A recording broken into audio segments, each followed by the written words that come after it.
He was just a struggling single dad trying to make it through one more hard day.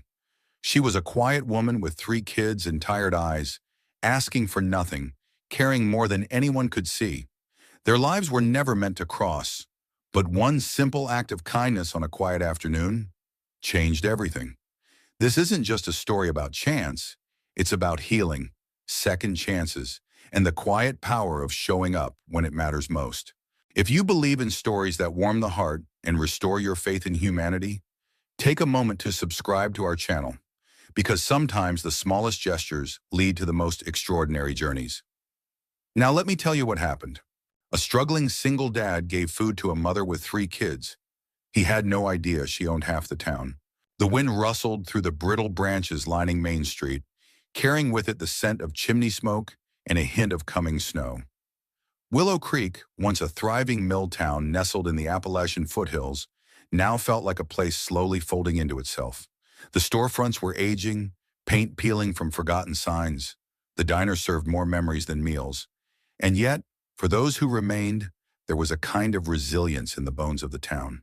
Quiet, steady, unshakable. Ethan Miller knew something about resilience. At 38, he lived a life that aged him more than the graying whiskers on his jaw suggested. His wife, Sarah, had died 2 winters ago, and since then, life had been reduced to bare essentials. Raising his 6-year-old son, Owen, keeping their old pickup running, and scraping together hours at the auto shop and the late shift at Miller's General Store. Ironically, owned by no relation. Every dollar was counted twice. Every meal stretched like a hymn. On that particular Tuesday evening, the store was nearly empty. A cold front had rolled in fast and bitter, and most folks were already hunkered down for the night. Ethan stood behind the register, rubbing oil-stained fingers together for warmth. The heater had gone out that morning, again, and he didn't have the nerve to ask old Mr. Denny for another repair extension. The bell above the door jingled. He looked up and saw her. A woman stepped inside, bundled in a wool coat that had seen better years, 3 children in tow. They ranged in age from maybe 3 to 9. The oldest boy clutched a dented box of dry cereal like it was treasure. The little girl tugged at her mother's sleeve, and the toddler, barefoot in this weather, was nestled on her hip.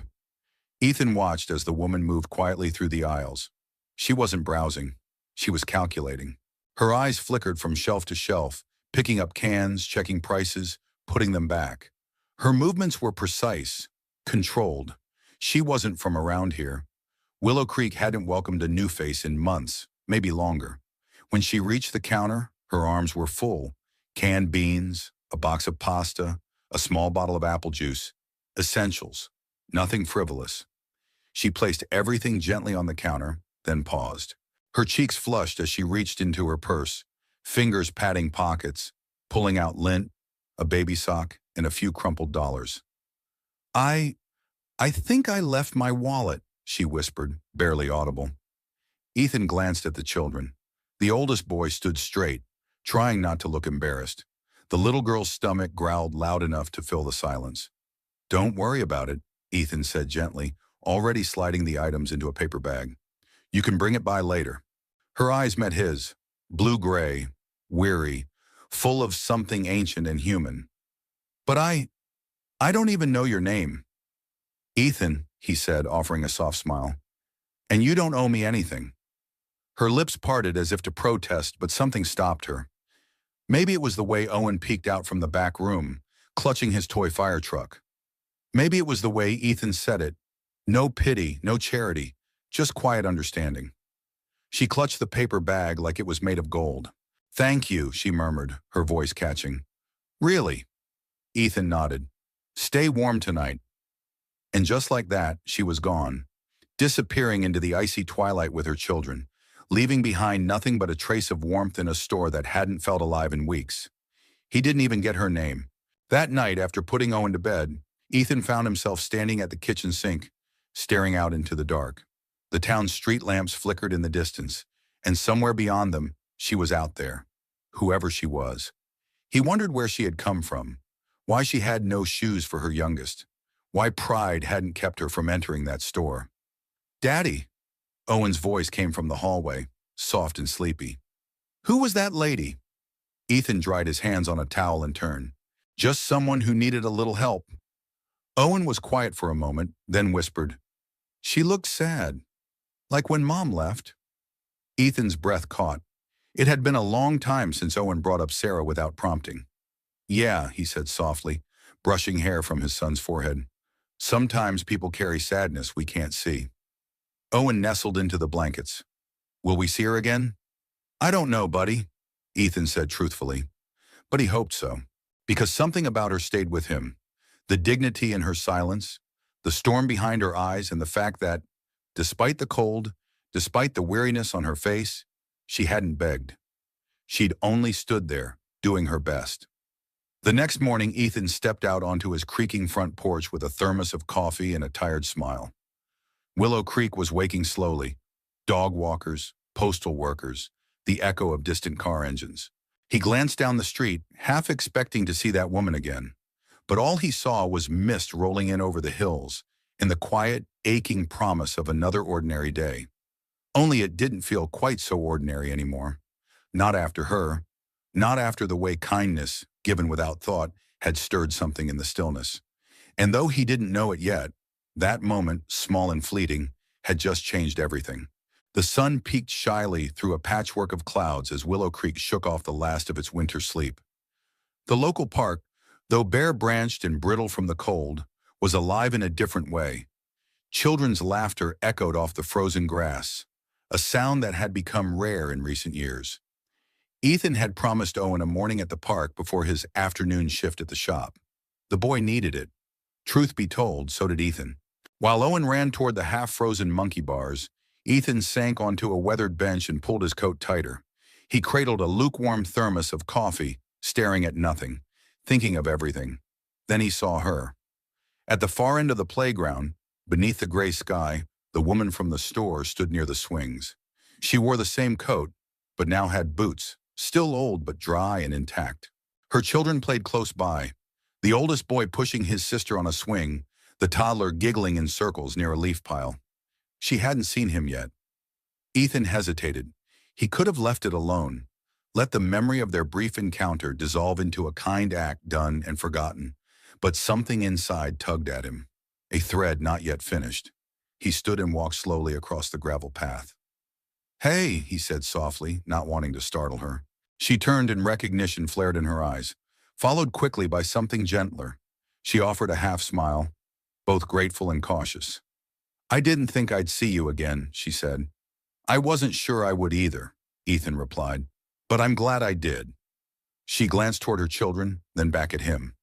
"I wanted to thank you again. I was going to come back to the store, but, well, I didn't know how." "You don't have to explain," Ethan said. "It looked like you were having a tough day." "I was," she admitted. Then after a pause added, "We've had a few." He nodded slowly. "I get that." There was a quiet between them, not awkward, but full. She looked at him carefully now as though deciding if she could trust him. "I'm Grace," she said finally, extending her hand. "Ethan," he replied, though she already knew. He shook her hand gently. It was cold but steady. "I moved back here a few weeks ago," Grace continued. "I used to live here, a long time ago." Ethan lifted a brow. "Really? I thought I knew most everyone in this town." "You probably did," she said with a sad chuckle. "But I was just a girl then." Grace Caldwell. The name stirred something faint in Ethan's memory. Caldwell. He remembered whispers from years ago, an old family name, once tied to mills, land, and money. But he said nothing. "Not yet." Grace shifted her gaze. "We left when I was 16. A lot of things changed. Coming back was not easy." Ethan respected the space in her words. He didn't push. "Well," he said after a beat, "I'm glad you're back. And Owen is too." She looked down at the little boy who had just raced up beside them, his cheeks flushed pink from play. "Hi," he beamed. "You're the cereal lady." Grace laughed for the first time. "That's me." Owen reached out and took her toddler's hand. "Want to play pirates with us?" The two youngest ran off toward the jungle gym, and Grace's older son followed, eyes scanning protectively. "He's a good big brother," Ethan said, watching the boy. "He had to grow up fast, she replied with quiet honesty. They stood side by side, watching their children play like they had known each other far longer than they had. Ethan didn't ask why she'd returned, why she was clearly struggling, or why someone with the last name Caldwell now lived so simply. None of it mattered. Not yet. All that mattered was the way she smiled just then, the way the tension in her shoulders eased, if only a little, the way something fragile and hopeful passed between them, too soft to name but impossible to miss. "Would you and the kids like to come by for supper this weekend?" Ethan asked suddenly, surprising even himself. "Nothing fancy, just spaghetti and some very mediocre cornbread." Grace blinked. "You cook?" He shrugged. "I survive." She smiled, a genuine one this time. "I'd like that. The kids would too." And just like that, it was set. Not a date, not a promise. Just two people, weathered by life, sharing a little space on a winter's day. And as Ethan walked Owen home, he glanced back once. Grace stood still by the swings, watching her kids, her hand in her coat pocket, her face turned ever so slightly toward the sun. There was more to her story. He could feel it. And he wasn't in any rush to learn it all at once. Sometimes the most beautiful things take time to unfold. The wind howled through the bare sycamores as dusk fell over Willow Creek, casting long shadows that stretched across empty sidewalks and shuttered windows. Grace sat on the edge of the narrow bed in her aunt's guest room, her back to the door, her eyes fixed on a faded photograph resting on the nightstand. It was the only picture she'd kept from her childhood, her father, arms folded, standing in front of Caldwell Textile Company, his name etched in brass behind him. He looked proud, stubborn, untouchable. Grace remembered that man, how he carried himself like a king, how the town once bowed beneath the weight of his handshake, and she remembered the moment the pedestal cracked. She had been 16 when the lawsuits came. Mismanagement, unsafe working conditions, whispers of unpaid taxes and shady land deals. The Caldwell name, once golden, became toxic. Businesses folded, people lost homes, jobs disappeared. Her father died 2 years later, his legacy in ruins. Her mother left Willow Creek not long after. Grace stayed away for nearly 2 decades, choosing to build her life in quieter places until divorce, debt, and the unexpected death of her aunt's caretaker had pulled her back here like a tide. Now she was back in the same house where she'd spent summers as a girl, only this time she was the mother, the provider, the woman with 3 children and no clear plan. A knock came at the door. It creaked open. "Mom?" Her oldest son, Noah, peeked inside. "Ellie's asleep. Caleb, too." "Thank you, sweetheart." Grace smiled faintly. Noah hesitated. "Can I ask something?" She nodded. "Are we going to stay here? Or are we moving again?" The question pierced deeper than she expected. Grace drew a slow breath. "I don't know yet," she said truthfully. "Would you want to?" He shrugged in that way only a child forced to grow up too fast could. "I just like it here better than that apartment we had before. People wave here. Owen's nice. So is his dad." Grace's lips twitched. "He is, isn't he? Do you like him?" She looked at her son, his wide, honest eyes, and gave the answer she hadn't yet admitted out loud. "Yeah, I think I do." Noah grinned and disappeared down the hallway, his footsteps light for once. Grace lay back on the bed, the weight of old memories pressing into her chest. She hadn't told anyone her full name yet, not in town, not even Ethan. She didn't want to be that Grace Caldwell. She wanted to be just Grace, the woman who bought cereal, who read stories to her kids, who laughed too loud when spaghetti boiled over. Because she'd seen what the Caldwell name could do. She'd lived it, and she'd watched it ruin everything. That night, she dreamed of home. Not the old estate with its iron gates and formal dining room, but the creek behind it, where she used to wade in with bare feet and wild hair, the place where she felt most like herself. She woke up before dawn and made coffee in silence, staring through the kitchen window as the first blush of light touched the hills. The town was still asleep, but Grace wasn't. She was remembering who she used to be and quietly deciding who she wanted to become. Later that afternoon, she found herself in the public library, tucked between 2 shelves of gently used biographies. Caleb and Ellie were in the children's corner. Noah was flipping through a dog-eared copy of Hatchet. Grace turned when she heard a familiar voice behind her. Didn't take you for the library type, Ethan said. She smiled. Didn't take you for someone who'd sneak up on people in the nonfiction section. He chuckled. Fair. They sat down on a bench near the picture windows, steam curling from Ethan's coffee cup. Grace tucked a lock of hair behind her ear. I was thinking about what you said the other day, about dinner. I was serious, Ethan replied. You all still up for it? She nodded. Spaghetti and mediocre cornbread, right? Hey, don't knock it till you've had it, he said. Owen's a big fan. Their eyes held for a moment, brief but real. I need to tell you something, Grace said suddenly, the words out before she could take them back. My last name, it's Caldwell. Ethan didn't flinch. He just sipped his coffee and waited. You probably remember the name, the factory, everything that happened. He nodded once. I remember. Grace looked away. I didn't want to be judged by it. That's why I didn't say anything. I get it, Ethan said simply. She turned back to him, surprised. You do? I've had to live with other people's expectations before, and their pity. Neither one feels good. For a long moment, they just sat together, the silence no longer awkward, but understood. Finally, Grace asked, Do you think people can ever really start over? Ethan looked at her. Really looked. I think starting over is the bravest thing anyone can do. The weight in her chest loosened, and for the first time in weeks, maybe longer, she felt like she wasn't carrying it all alone. The wind softened that Saturday, and sunlight filtered through pale clouds like a blessing withheld all week. Ethan stood in his tiny kitchen, sleeves rolled up, apron dusted with flour. The scent of garlic and simmering tomatoes filled the house, a fragrance that always made Owen announce he was starving, even when he wasn't. The kitchen wasn't much. The cabinets were mismatched, the linoleum peeled in places, and the oven clicked oddly before it warmed. But Ethan had grown fond of its imperfections. It was a space he could control, unlike so many other pieces of his life. He glanced at the clock. Almost 5. Owen stood at the front window, nose pressed to the glass, scanning the road like a soldier on watch. Think they'll come? He asked for the third time in 20 minutes. Ethan smiled. I think so. Wait, what if they get lost?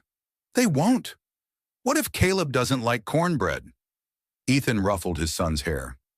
Then I'll eat his share. Owen grinned. At 5:13, tires crunched the gravel driveway. A beat-up minivan pulled in, its muffler rattling faintly. Ethan wiped his hands and met them at the porch. Grace stepped out first, wearing a soft green sweater and jeans. Her hair was pinned loosely, strands catching in the breeze. She looked lighter than he remembered, less guarded. Maybe it was the sun, maybe it was something else. Hope we're not late, she said. You're just in time, Ethan replied, holding the screen door open. The kids tumbled in, wide-eyed. Ellie immediately found the dog-eared picture books on the coffee table.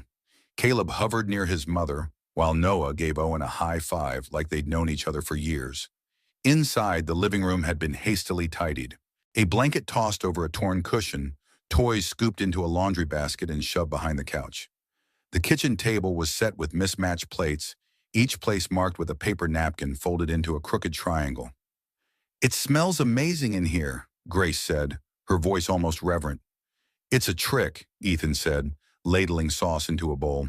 I distract you with garlic so you don't notice how overcooked the noodles are. Dinner was loud and imperfect and wonderful. Owen told a story about a frog he found behind the school. Ellie declared she wanted to be a pizza when she grew up. Noah asked questions about engine parts that made Ethan light up like Christmas. Caleb stayed quiet, his eyes flicking between his mother and the door, as if bracing for something to go wrong. After dinner, the kids disappeared into the backyard, chasing each other with sticks and laughter. Ethan poured 2 mugs of coffee and handed one to Grace, motioning toward the porch. They sat side by side, watching dusk settle over the hills. This was nice, Grace said softly. More than nice. Ethan leaned back, letting the quiet wrap around them. You ever think about how many meals go by where no one says anything real? She looked at him. I mean, he continued, I've eaten in silence more times than I can count. Just me and Owen. And sometimes, that silence starts to echo. Grace nodded. It's different with noise, even if it's chaotic. especially if it's chaotic. They sat in that gentle kind of stillness only people with shared wounds can create, the kind that didn't demand conversation but welcomed it. I almost didn't come tonight, Grace admitted. Why? Because I was afraid it would feel too much like hope. Ethan didn't respond right away. He understood the weight of that fear. I think maybe we've been taught to be afraid of good things, he said finally, like they'll slip away if we look at them too long. Grace turned her mug in her hands. Maybe, or maybe we forget what good things feel like. The screen door creaked as Owen ran back in. Mom! Ethan! Ellie fell, but she's okay. Noah's giving her a flower. Grace smiled as she rose. That's a first aid method I haven't tried. They followed the sound of giggles into the yard, where the kids were chasing fireflies under the early stars. Caleb had finally joined them, sword fighting with a stick, laughing, really laughing. And in that moment, something shifted. Not loudly, not dramatically, but undeniably.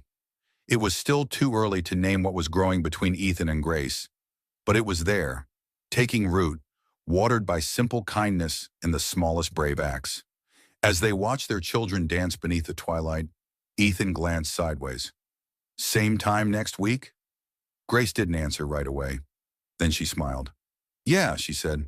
I'd like that. March crept into Willow Creek with sleet and sour winds, battering shutters and chasing warmth from every corner of town. At Ethan's rental house, the roof leaked again, this time in the kitchen, right above the table where he and Owen did homework every night. He set a pan beneath the steady drip and said nothing. There wasn't much left to say. On Monday morning, a letter arrived. It was folded neatly in a plain envelope, slipped beneath the front door like a secret no one wanted to deliver in person. Ethan opened it over the sink, steam from his coffee curling up around the paper. Notice to vacate, 30 days. He read it twice. The owner, a faceless property group from out of town, was selling the house. Tenants were expected to leave by the 1st of April. Ethan stared at the letter, then at the cracked linoleum under his boots. For a long time, he didn't move. They had nowhere to go. He didn't tell Owen that night. He made pancakes instead, the way Sarah used to. Burned edges, too much syrup, just enough distraction to push the truth back a few more hours. But the worry followed him, coiled low in his gut like a winter storm refusing to break. Rent in Willow Creek had crept up, quietly but steadily. With the old factory land being sold off piece by piece, everything felt less like a town and more like someone else's investment. At the shop, Ethan worked late, ignoring the dull ache in his back. Grace stopped by near closing time, her cheeks flushed from the wind. She brought coffee, real coffee, not the instant kind he lived on, in a paper bag with homemade cookies. You okay? She asked, watching him too closely. He hesitated, then shrugged. Tired, mostly. She didn't press. Just stayed with him while he finished closing out the register. Outside, the wind howled like it was looking for someone to blame. 2 nights later, Owen found the letter. Ethan came home from a double shift to find his son sitting cross-legged on the floor, the eviction notice in his hands. Are we moving again? Owen asked quietly. Ethan knelt beside him. We might have to, bud. The people who own the house, they're selling it. Why? We didn't break anything. No, we didn't. Sometimes things happen that aren't fair. Owen didn't cry. That made it worse. Can we stay in Willow Creek? He asked after a long pause.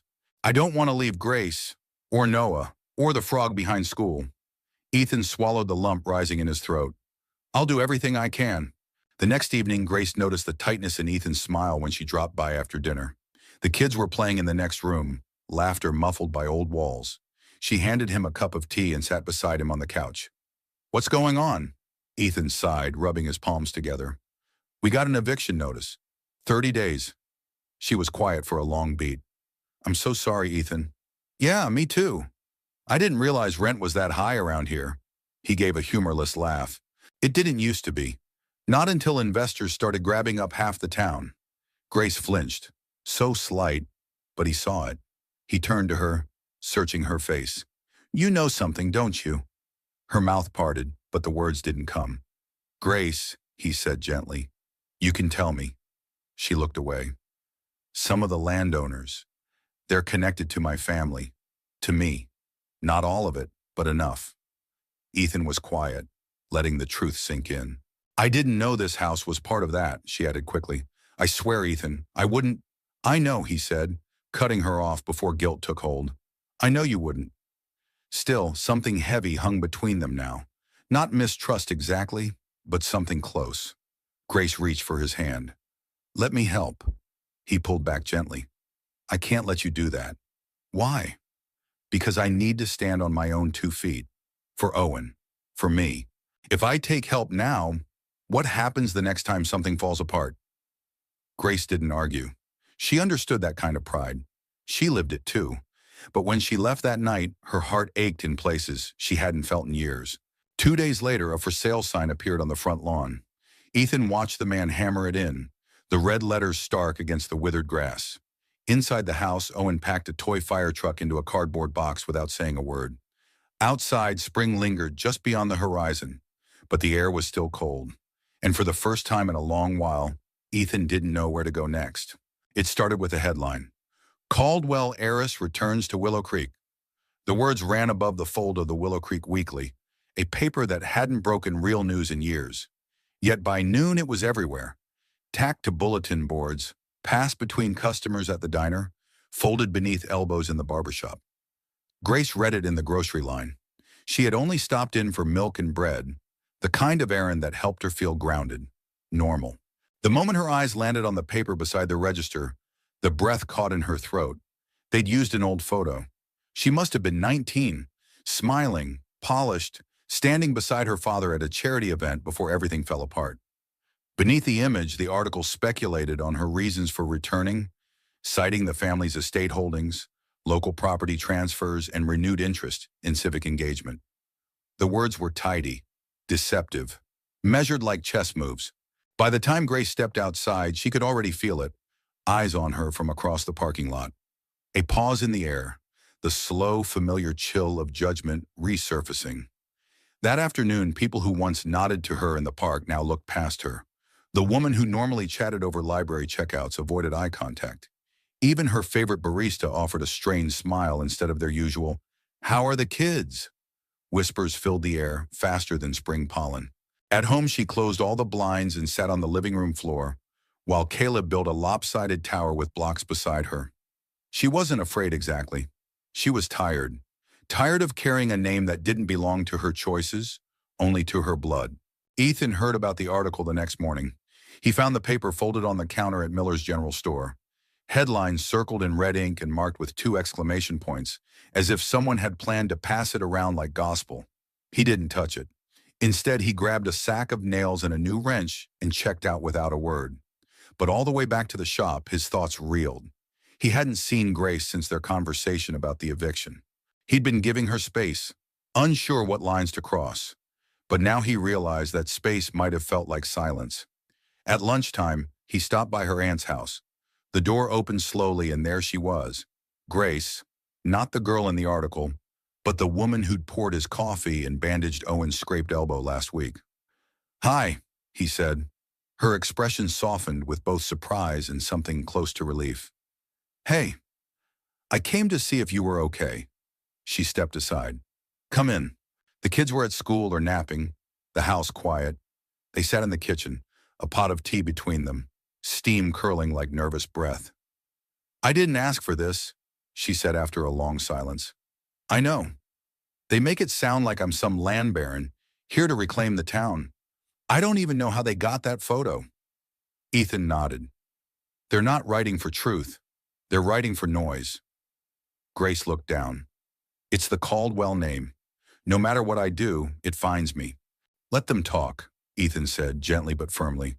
"The people who matter, they'll see you." She met his eyes. "Do you?" He didn't flinch. "I do."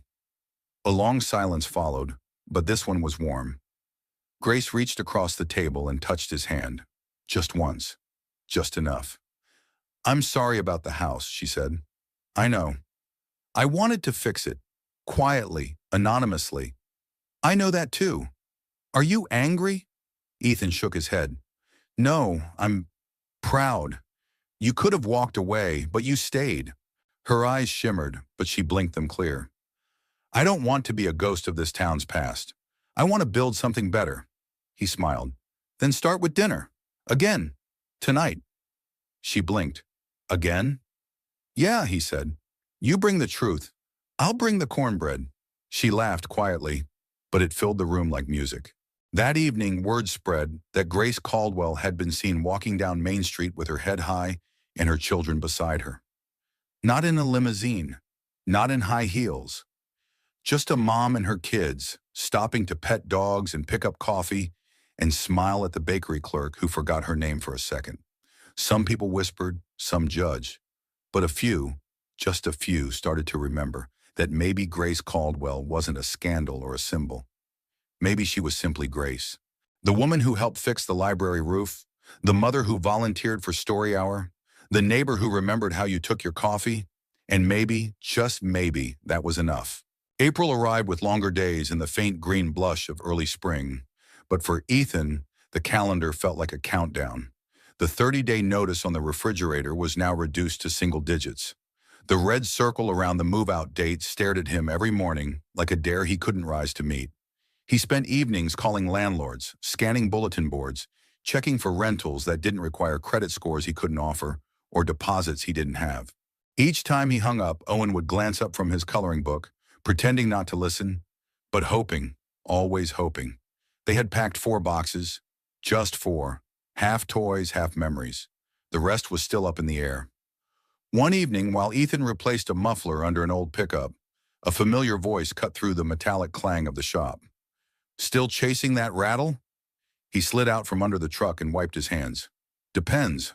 You mean the one in the tailpipe or the one in my life? Grace smiled from the doorway, holding 2 cups of coffee.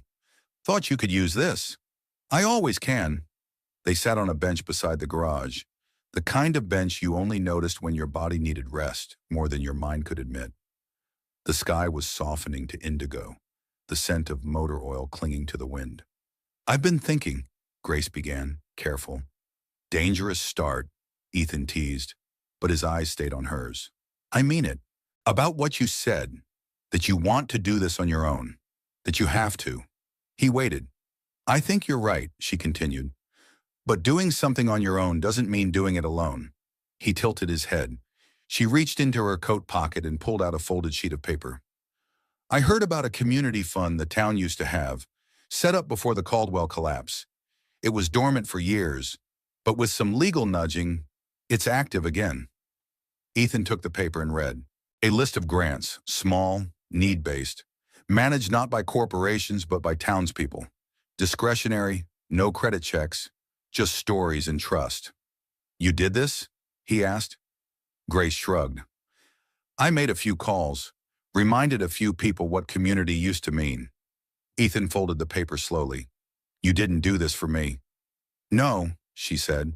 I did it for this town. But if it helps you too, I won't be sorry. He looked out toward the hills where the sun was falling behind the ridge like a curtain drawing close. You're not what I expected, he said softly. Grace smiled. You're not either. 2 days later, Ethan stood in front of the town committee, wearing his best shirt and holding Owen's hand. The room smelled like dust and floor wax. 3 women and 2 men sat at the long table, old-timers mostly, but not unkind. He told them his story, not with drama, not with pity, just the facts. The house, the kid, the work, the hope. When he finished, one of the women leaned forward and said, We remember your wife. Sarah taught my granddaughter to read. Ethan blinked. Thank you. She was good. She was more than that, the woman said. And so are you. The approval came 3 days later. A small grant, just enough for first and last month's rent on a modest 2-bedroom unit on Willow Street. Not fancy, but clean. Safe. A porch swing that creaked and a backyard with a single cherry tree about to bloom. Owen danced in the living room when they toured it. Can we keep it forever? Ethan smiled. Let's start with a year. He didn't tell Grace right away. He wanted to knock on her door himself, share the news like a gift unwrapped. When he did, she hugged him before he could finish the sentence. I knew you'd land on your feet, she said into his shoulder. I didn't. She pulled back just enough to look at him. That's what makes it even better. That Sunday, they all gathered in the new house. Grace and the kids, Ethan and Owen, even two neighbors who brought over lemonade and folding chairs. They sat in the backyard under the budding cherry tree, sunlight flickering through the branches. Ethan looked around, at the mismatched chairs, at the kids making daisy chains, at Grace laughing with her head thrown back, and felt something settle inside him. Something he hadn't dared feel in years. Home. And this time, it wasn't built out of wood or stone. It was built out of people who stayed. People who reached back when you thought you were falling. People who believed even when you didn't. And maybe that was enough to start over. Maybe that was everything. The town hall had never been particularly impressive. Just an aging brick building on Maple Street with a leaky roof and fluorescent lights that flickered like nervous conversation. But that Thursday evening, it glowed. Grace stood behind the wooden podium, fingers lightly curled around the edges. She wore a navy dress, simple and unadorned, and her hair was pulled back in a loose bun. There was no microphone, no formal introduction. Just her voice, steady but quiet, filling the room. Some of you know me. Some of you remember who I used to be. And some of you, well, you've only read about me in headlines. A few in the crowd chuckled nervously. Others stared, arms crossed, wary. She took a breath. I came back to Willow Creek because I wanted something solid beneath my feet. I didn't come to reclaim anything. I came to rebuild something, starting with trust. Whispers flitted through the folding chairs. The meeting room was packed. Business owners, retirees, young couples, farmers, even teenagers from the high school civics class had shown up, leaning against the back wall, half curious, half skeptical. Grace continued. I've spent the last few months listening to stories, to fears, to quiet frustrations. And I've asked myself a question I think we've all quietly wondered. What happened to our town? The room stilled. We've sold off pieces of ourselves, sometimes out of necessity, sometimes out of habit. But somewhere along the way, we forgot that Willow Creek isn't a portfolio. It's a home. And homes aren't meant to be owned by absentee investors or managed by people who never walk these streets. A murmur of agreement moved like wind through tall grass. That's why I've decided to transfer control of my family's remaining holdings, nearly 48% of this town's commercial and residential property, into a community trust. One governed not by my name, but by yours. There was silence at first, the kind that holds its breath. Then a man in the third row, a former factory worker with a sun-worn cap and calloused hands, stood up. You serious? Grace nodded. Completely. What's the catch? No catch, only commitment. The trust will be managed by a board elected from the community. No outside interests, no private equity, just neighbors, helping neighbors. More silence, then applause. Soft at first, scattered, then stronger. And suddenly the room felt different, lighter, hopeful. Ethan stood in the back, arms folded, watching her. He had known this was coming. Grace had told him the plan in pieces, over coffee and kitchen tables. But hearing it aloud in front of the town made it real. He saw how she held herself, tall, open, unafraid. Not flawless, but honest. She wasn't asking for forgiveness. She was offering something better. Partnership. When the meeting ended, people lined up to shake her hand. Some with tears, some with hesitant smiles, some with decades-old resentment thawing just enough to form words again. Grace took them all with quiet grace. No pun intended. Outside, the sky was dusted with stars, and a breeze carried the scent of wildflowers and something older. Earthy, rooted. Ethan met her on the steps. You pulled it off, he said. She smiled. They pulled it off. I just gave them the match. He tilted his head. You lit it. They stood there for a long moment, the porch light casting golden halos around them. You know, Ethan said slowly, this town's been holding its breath for years. Grace looked up. Maybe now it'll exhale. Over the following weeks, change arrived not with trumpets, but with work gloves and paintbrushes. The old library got new shelves. The food bank doubled its hours. A vacant lot became a shared garden. Teenagers painted murals on the brick walls downtown. Vibrant scenes of creek beds and childhood and neighborly hands. Ethan's shop, once a barely getting by garage, was approved for a low-interest loan from the new trust. He hired a second mechanic, a local kid named Benny, who reminded him a little of himself at 19, minus the cynicism. Owen started soccer at the park. Ellie joined story time at the library. Noah began helping with the community newsletter. And Caleb, quiet Caleb, began to laugh more openly, his defenses softening in this place that now felt like theirs. As for Grace, she didn't retreat. She leaned in. She hosted Sunday suppers at her aunt's house with open doors and mismatched chairs.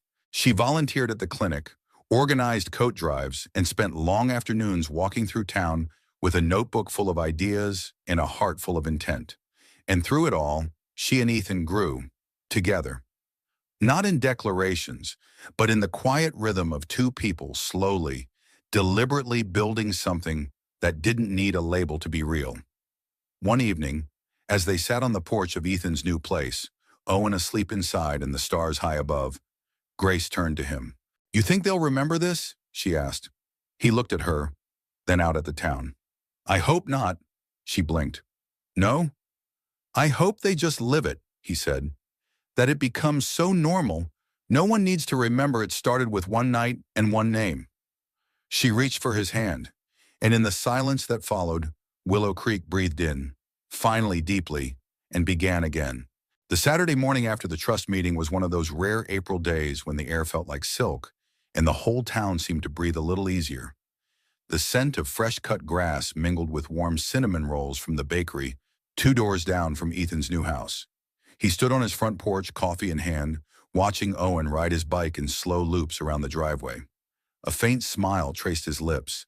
There was still a leak under the kitchen sink. The porch still creaked, but the roof held. The fridge worked, and the air didn't carry the weight of uncertainty anymore. It felt like a life, not the one he'd planned, but maybe the one he needed. "Dad!" Owen skidded to a stop, helmet askew.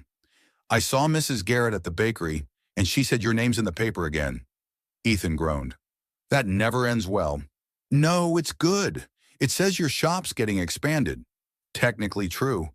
The new trust board had fast-tracked funding to build a second service bay behind the garage. It wasn't flashy, but it meant more cars, more jobs, and for Ethan, more purpose. Later that afternoon, Grace dropped by with a clipboard, a pencil tucked behind her ear, and a stubborn glint in her eye. "Come with me," she said. "Where?" "You'll see." She drove them a few blocks over to a weedy lot across from the old church.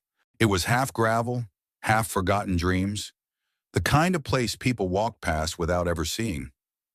"We're putting in a playground," she said, stepping out and surveying the mess like it was a blank canvas. Ethan raised an eyebrow. "Looks like a demolition zone." "Every good beginning does." He chuckled, then looked again. A small team of volunteers was already unloading lumber and digging markers into the soil. "You organized this?" She nodded. "Got the permit last week. The school donated some old equipment. The lumber yard gave us half off, and I may have guilted the mayor into sending a crew on his day off." Ethan folded his arms. "You're dangerous." Grace winked. "I'm resourceful." They spent the next hour hauling mulch and measuring boards. Caleb and Owen joined in, dragging buckets and challenging each other to wheelbarrow races. The sun hung low and golden, casting long shadows and longer smiles. During a water break, Grace sat beside Ethan on the tailgate of a volunteer's truck. "I've been thinking," she said, wiping sweat from her forehead. "That usually means I get roped into something. This one's different. Maybe." He waited. "I don't want to run," she said finally. "Not from the town.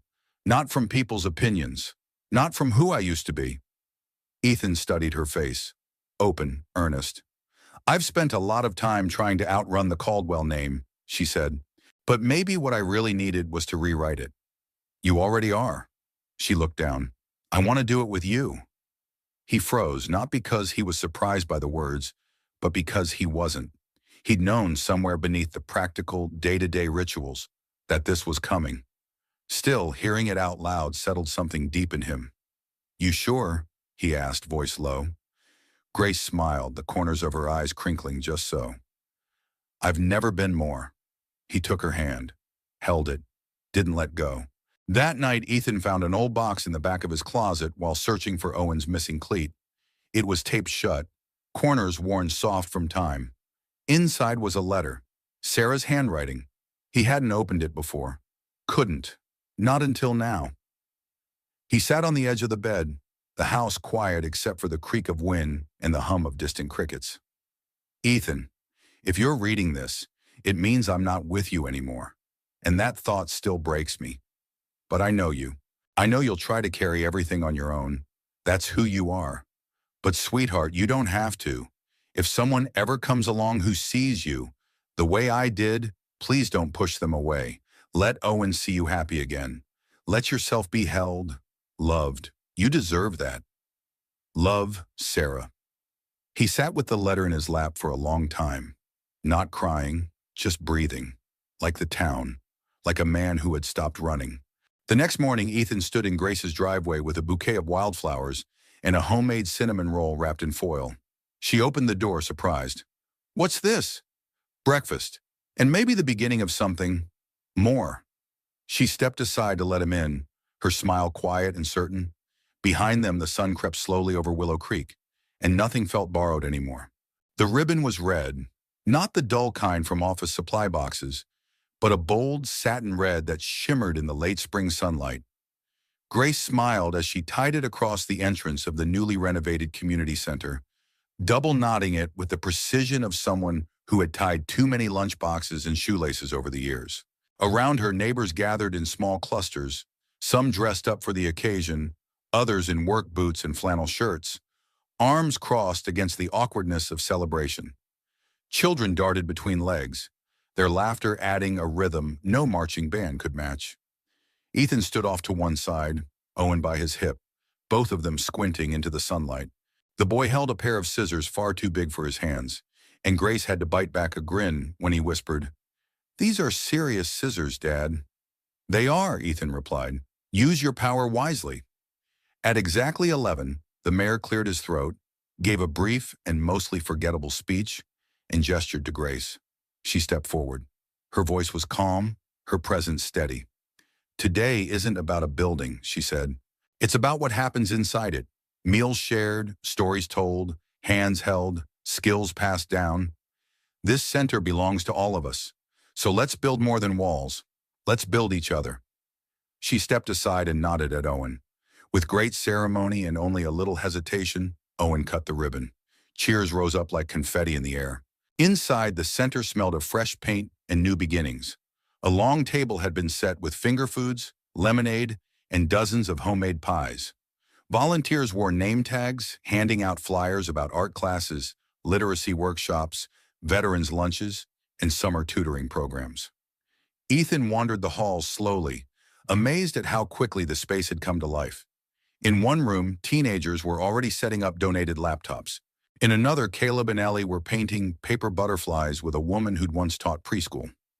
Grace stood near the back, talking to a couple in their 60s who'd recently returned to town after years away. She caught Ethan's eye and smiled. It was a small thing, that smile, but to him it meant everything. It meant she wasn't just surviving here. She was home.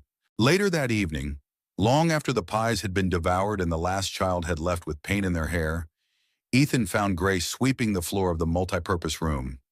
"You don't have to do that," he said, leaning in the doorway. "I know, but I want to finish it myself." He crossed the room and took the broom gently from her hands. "Then let me finish it with you." They cleaned in silence, working side by side until the floor gleamed under the fluorescent lights. When the last chair was stacked and the lights dimmed, they stepped outside into a soft violet dusk. "I've been thinking," Grace said as they walked down the sidewalk toward her car. "That always gets me in trouble," Ethan replied, and she laughed. "I think I want to stay," she said. He looked at her. "You're staying. I mean longer. For good." Ethan stopped.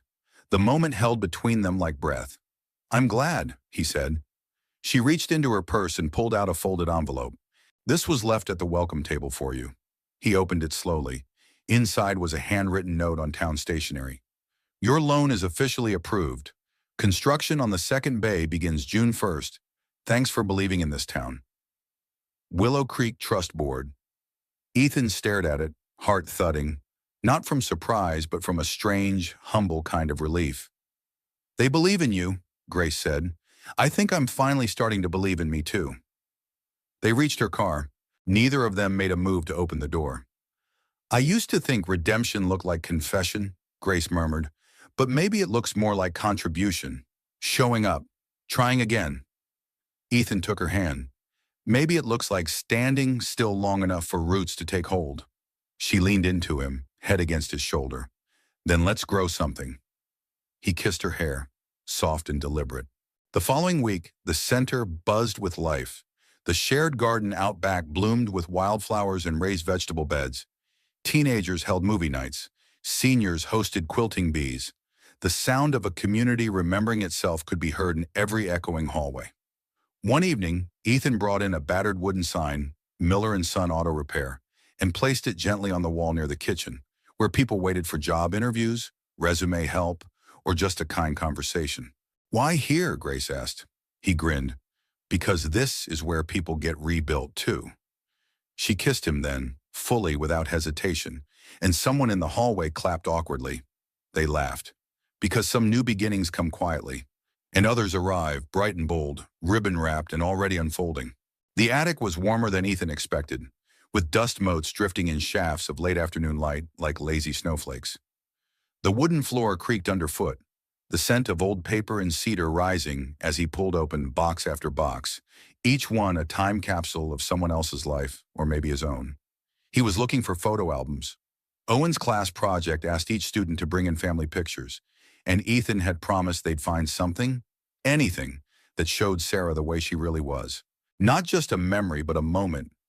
After 30 minutes of searching, his hands landed on a small wooden chest with tarnished brass corners and a brittle leather handle. Inside were letters, dozens of them, most from Sarah's college years, postcards, scribbled notes, envelopes worn soft by time and rereading, and then tucked at the very bottom, a white envelope sealed and marked in her handwriting, "To Ethan, for later." His heart thudded. He sat cross-legged on the floor and turned the envelope over in his hands, unsure if the air had gotten thinner or if it was just the pressure in his chest. It had been 3 years. He hadn't expected more words from her, certainly not now. With slow fingers, he opened it. "Ethan, if you're reading this, it means you're still here. I hope you've had more good days than hard ones, though I know that's not your way. You carry the world too quietly. But if nothing else, I hope this letter finds you living, not just surviving. I don't know what the future holds. I don't know if you're alone, or if someone kind has found you and reminded you how to laugh again. If so, let them. You don't have to hold on to me to honor me. Love doesn't shrink when we give it to someone new. It grows. Ethan, you were the best chapter of my life, but it was never meant to be the whole book. Let the pages keep turning. Love always, Sarah." He didn't cry, not in the loud, broken way he had that first year. He just sat there holding the paper like it might disappear if he blinked too long. Then footsteps on the stairs. Owen's voice calling, "Dad, did you find any?" Ethan cleared his throat and slipped the letter into his back pocket. "Yeah," he said, "I found something." That evening, he and Owen sat cross-legged on the living room rug, flipping through old albums. There were pictures of Sarah holding Owen as a baby, grinning in oversized sunglasses, covered in flour during one of her baking experiments. Owen laughed until he hiccuped. "She was kinda cool," he said. "She was more than that," Ethan replied, smiling. Grace arrived just before sunset, carrying takeout from the new taco place on Main. She stepped inside, took one look at the scattered photos, and sat beside them without a word. She didn't pry. She didn't flinch. She just offered her presence like a gentle hand on the shoulder. After dinner, the kids sprawled on the couch watching a cartoon, and Ethan walked Grace to the porch.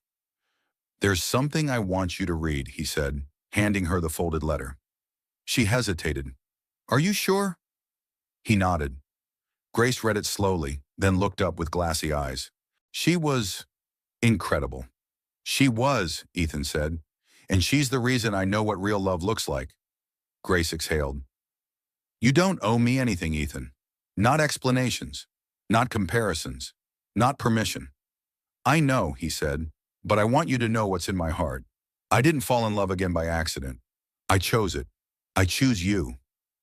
Grace blinked, then stepped forward and wrapped her arms around him, tight and full and quiet.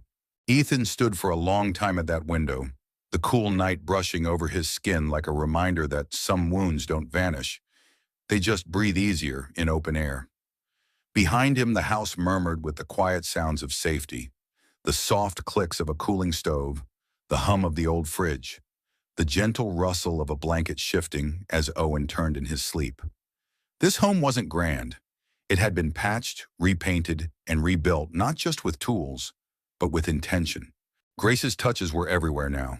A vase of wildflowers in the kitchen, books stacked beside the couch. The laugh lines at Ethan's eyes had deepened, but they weren't just from sorrow anymore. He looked out over Willow Creek, cloaked in dusk, and thought of how far they'd come. He remembered the first night he'd handed Grace that bag of groceries, not knowing her name, not knowing she'd carry the power to shape everything that came after. Back then, he was surviving. Now he was choosing. The next morning brought sunlight that spilled through the curtains like honey. Ethan stirred early, compelled by something he couldn't quite name. Downstairs, the house was still. Grace and the kids were staying over that weekend, a new tradition that no longer required discussion or permission. He stepped into the kitchen and began to make coffee, the familiar rhythm anchoring him. As it brewed, he walked over to the fridge and pulled out a photograph he'd tucked there the night before. It was Sarah holding baby Owen, caught mid-laugh in their old backyard. Windblown hair, joy uninhibited, the kind of photo that made memory feel like presence. He pinned it to the wall above the coffee pot, not as a shrine, but as a thread in the tapestry of a life that had been torn, stitched, and made more beautiful for it. Later that afternoon, they all piled into Grace's SUV and drove out to the creek. The place hadn't changed much. The same slow current winding between mossy rocks. The same rust-colored dock where Grace had once fished with her grandfather. The kids leapt from the car with sandals in hand, racing down the trail in a blur of laughter and squabbling over peanut butter sandwiches. Ethan and Grace followed behind at a slower pace. "You ever think we'd get here?" she asked. He took her hand. "No, but I'm glad we did." They settled on a quilt near the bank and watched as Owen and Caleb built a dam with sticks, and Ellie sang to a frog she insisted was named Harold. "I like the quiet here," Grace murmured. Ethan smiled. "You've earned it." She glanced over. "You know, there's still a lot of rebuilding ahead, not just for the town." "I know," he said, "but I'm not scared of that anymore." He reached for the thermos and poured them both coffee. They sipped in silence. It wasn't the silence of absence, it was the silence of peace. And that peace, at long last, was earned. Summer crept into Willow Creek the way dawn touches a bedroom curtain. Quiet, golden, and impossibly gentle. The days stretched longer, the air thick with honeysuckle and lawn clippings. Windows stayed open past dark. Children played barefoot until the stars blinked into place. At the corner of Willow and Maple, Ethan's auto shop now bore a new hand-painted sign above the door. Miller and Son Auto Repair, Esther 2013, rebuilt 2025. The second service bay gleamed under a fresh coat of paint, and a bench out front, donated by the community center, invited neighbors to sit a while. Inside, Owen helped organize the tool wall, while Benny, the new apprentice, adjusted a timing belt under the hood of a minivan.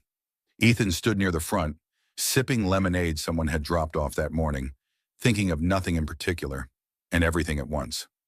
Grace walked in with Ellie on her hip and a bag of sandwiches in hand. "Lunch delivery," she announced. "Turkey or peanut butter, but I wouldn't mix them up." Ethan grinned. "You're a miracle." She set the bag down and kissed him lightly, the kind of kiss that had stopped needing permission months ago. It was just part of the rhythm now, like coffee in the morning or laughter in the kitchen. Owen emerged from the back, grease on his forehead and pride in his grin. "I organized the wrenches by size." "Perfect," Ethan said. "Now do that with your sock drawer." At sure everyone laughed. That evening, the town gathered at the green behind the library for the first Willow Creek Summer Night Festival. It wasn't fancy, just folding chairs, music, and too many casserole dishes, but it felt like a celebration of something bigger than fireworks or parades. Grace helped set up the storytelling booth, where kids could share their favorite memories or dreams into an old tape recorder. Caleb took his job as sound technician very seriously. Ellie wore a flower crown and offered people dandelions like gold coins. Owen chased Bubbles until he collapsed in a pile of grass and giggles. Ethan joined Grace near the stage as dusk deepened and string lights flickered to life. "You remember the day we met?" she asked, watching the children spin beneath the trees. He nodded. "You were counting cans. And you were pretending to know how the register worked." They laughed. "I thought it was just going to be a moment," she said. "Just a little kindness and then goodbye." But it turned out to be the whole beginning. A breeze passed between them, warm and soft. Grace leaned her head against his shoulder. "Do you think stories really change anything?" she asked. Ethan looked out across the green. There, people who hadn't spoken in years now danced barefoot on the grass. Former skeptics stirred lemonade beside kids whose voices once trembled from fear. A once-forgotten town now glowed from within. "Yeah," he said, "I think stories change everything." As the stars came out, Grace took the stage with a single note card and a smile that steadied even the rowdiest toddlers. "I don't want to give a speech," she began. "Just a thank you." The crowd hushed. "Thank you for letting me come back, not just into town, but into your lives. Thank you for seeing more than my last name. Thank you for showing up over and over again." She paused, eyes scanning the faces lit by lanterns in memory. "We may not all come from the same history, but we can choose the story we write together." Applause rippled like wind through wheat. Grace stepped down, and Ethan met her with open arms. The next morning, the town square still held echoes of music and footsteps. Folding chairs sat in uneven rows, half stacked. Crayon drawings from the storytelling booth fluttered in the breeze. Stick figures and sunbursts, one labeled "My New Friends" in wobbly handwriting. Ethan stopped by the square on his way to the shop, coffee in hand, and paused in front of the mural wall. The latest edition was fresh. A painted scene of the community garden with children laughing, a food truck in the background, and a familiar silhouette of a mechanic handing a sandwich to a woman with 3 kids. He blinked, taken aback. At the bottom, scrawled in yellow paint, it read, "Kindness started it. Love built the rest." That night, Grace and Ethan sat on the back porch, barefoot and side by side, sharing peach pie straight from the tin. The kids had long gone to bed. Fireflies blinked like old secrets, and the sky was thick with stars. "I keep thinking about how it all began," she said, licking a bit of syrup from her thumb. "A food bag, a fake smile, a stranger's tired eyes," Ethan replied. "And look at us now." He glanced at her, that slow, quiet look that said more than words ever could. "You think this lasts?" he asked. She didn't hesitate. "Yes. Even with more storms, more messes, especially with them," she said, "because now we know. We're not doing it alone." He leaned back in his chair, arm draped behind hers, heart steady. And in that stillness, where no grand declaration was needed, the story settled into its final shape. Not a fairy tale, but something better. A life weathered, a love earned, a town mended, and a new day just waiting to be lived. Together. Always together. We'd love to know. Where are you watching from? And what part of this story touched your heart the most? If stories like this bring light to your day, don't forget to subscribe and join our growing family of kind-hearted listeners from all around the world. Your support means everything. Thank you for spending your time with us today. And until next time, take care of yourself and each other.